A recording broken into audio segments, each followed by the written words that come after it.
রাত পোহালেই অভয়ার বাবা মায়ের ডাকে অনুষ্ঠিত হতে চলেছে নবান্ন অভিযান। এই অভিযানকে ঘিরে ইতিমধ্যে হাওড়া শহর জুড়ে হাওড়া পুলিশ কমিশনারেটের পক্ষ থেকে কড়া নিরাপত্তার ছবি সামনে এসেছে। সাঁতরাগাছি ফোর্স রোড সহ হাওড়া শহরের একাধিক জায়গায় তৈরি করা হচ্ছে প্রায় 10 ফুটের উঁচু লোহার ব্যারিকেড। শিবপুর কাজীপাড়া মোড়, বেতাইতলা, শালিমার 3 নম্বর গেট, ফোর্সর রোড, হাওড়া ময়দানের জিটি রোডের মল্লিক ফটক, হাওড়া রেল মিউজিয়াম, সাঁতরাগাছি, শিবপুর মন্দিরতলা সহ নবান্ন যাওয়ার প্রায় প্রত্যেকটি রাস্তায় ব্যারিকেড তৈরি করা হচ্ছে। ইতিমধ্যেই কোথাও শালখুঁটি, বাঁশ দিয়ে ব্যারিকেড তৈরির কাজ চলছে, আবার কোথাও লোহার ব্যারিকেড বাঁধার কাজ শুরু হয়ে গেছে। রাস্তা খুঁড়ে লোহার বিম ঢুকিয়ে কংক্রিটের ঢালাই করে ব্যারিকেড তৈরি করা হচ্ছে।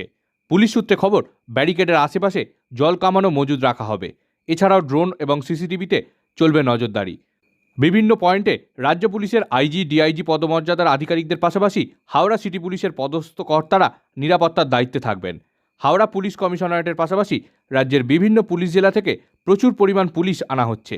থাকছে মহিলা পুলিশ, র্যাফ এবং কমব্যাট ফোর্সও, থাকবে সাদা পোশাকের পুলিশও।